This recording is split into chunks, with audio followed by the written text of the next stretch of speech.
Katya and I'm your tour guide today. And today we're visiting Thingvellir National Park.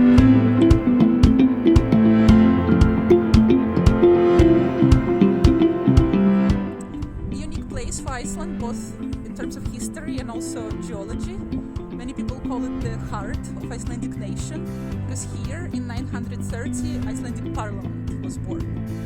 And I'm going to tell you a little bit more about geology as we walk along, but first let's enjoy the views of this beautiful Thingvellir lake. Here's our beautiful lake, Thingvellir. What a name, right? It's the largest natural lake in Iceland. It's pretty old, about 12,000 years old, and the water comes to it from the glaciers surrounding it, and it filters through lava fields for many kilometers, so it's very clear. It's very good for fishing, but you have to buy a license to be able to fish in the lakes. It's not very pricey, around $100 for the summer season. And there's trout, Arctic char, and many other fish here. It's a beautiful sunny day. Not many of those days in Iceland. Actually, it's not true. It's been rather sunny recently. Don't be scared. Iceland is not always gloomy and grey. And it's only April, so you can see we have still a lot of snow. That's very common for Iceland. So in terms of geology, this place is pretty unique. You can see all these cracks of lava everywhere.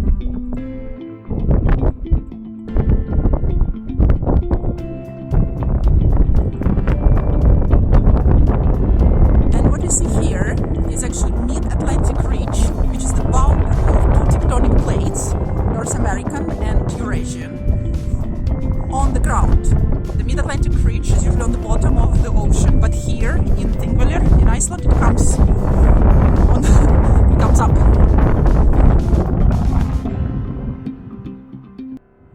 And we are now walking in America. It's the border of North American plate, and we're looking over to Europe. So all these mountains over there, that's Europe.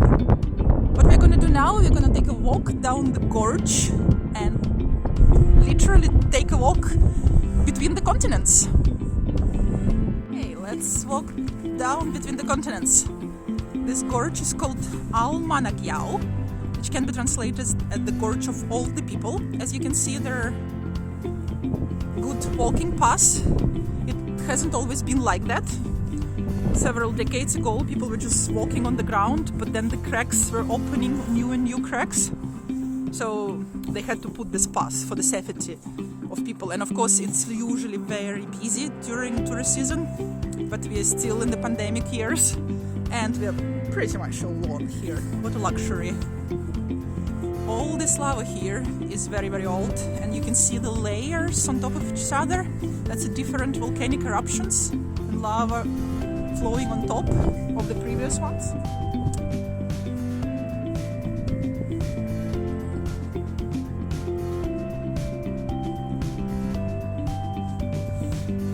It's basalt. Pretty much all the lava in Iceland is basalt. And of course you're not allowed to climb on top of these rocks. It's not very safe. So if you ever visit, just stick to the path, walking path here. Here's a little info about this fissure, how it opened up and why they had to put a path here. I'll show you. See the little tractor?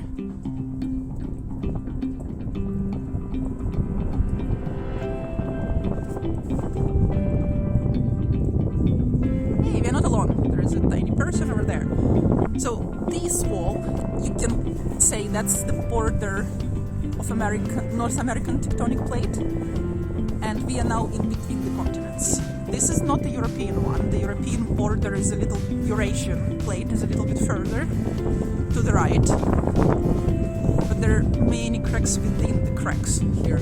It's very complicated geology, so I will not go too much into it. Let's just enjoy the views for a little bit.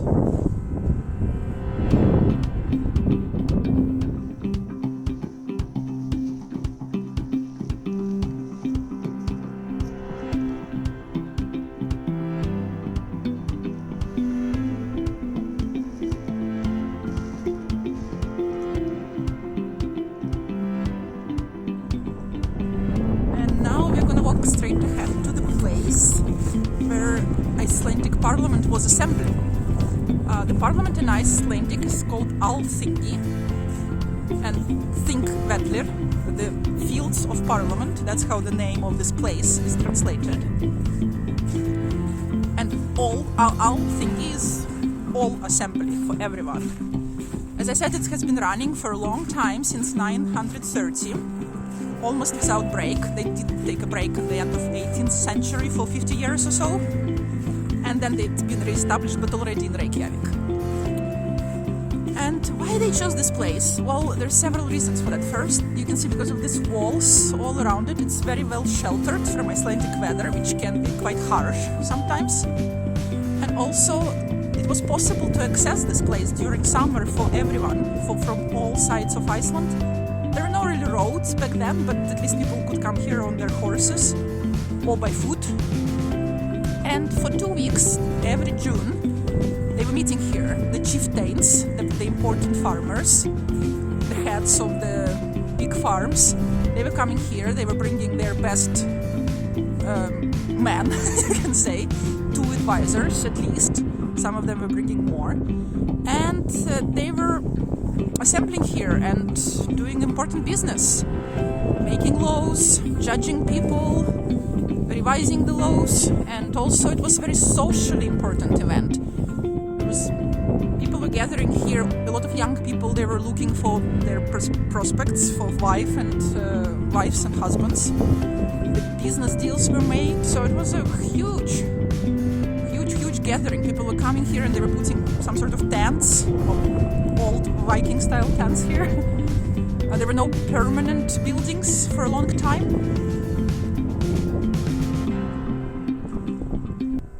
There's another look where we came from. And let's walk further to the low rock. That was a rock from where the speaker of laws stood and announced all the changes and all the laws. Let's have a look at that. Windy today. It's pretty much always windy in Iceland, so if you ever visit, please dress well in layers. And here, somewhere here, we're gonna walk on this pass. That's where they were sitting, the Vikings, in the 10th century when they gathered here. That's where the parliament was born. Somewhere here was this rock, the low rock. Nobody knows exactly where it was, but approximately here. The low speaker, he was a very important person, elected every 3 years, very respectable. And he memorized all the laws, all the amendments, was traveling around the country during the year. And then in June, he was retailing all these new laws and the old ones and all the amendments to the chieftains. Here's the view to the lake. Again, there is a little church. On this place, you can see a little white thing. Roughly there, the low rock was, and the chieftains were sitting here in a circle and making important decisions. The laws were made, and there was also court. People were judged and sentenced to death sometimes. The women were drowned, and the men were either beheaded or burnt. It was Viking times, pretty violent. This is roughly how it looked, how the city with many people and some tents. That's just of course the vision of some painter, but to give you an idea.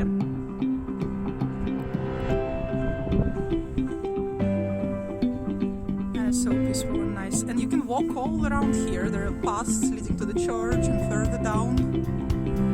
And we are gonna now walk to little waterfall made by the Vikings when they diverted the stream of the river, Uxará, or the X River. Here we are by the little waterfall, Uxará Foss. Foss means waterfall in Icelandic, so pretty much all the waterfalls have foss in their name. You can see it's pretty small, but pretty. And you can say it's man-made. It actually appeared here because the Vikings diverted this river, Uxará. Ux means axe, very Viking. And now we have this beautiful waterfall. It's a little bit of a walk when you visit Thingvellir, but there are walking paths very well done here, and it's totally worth it.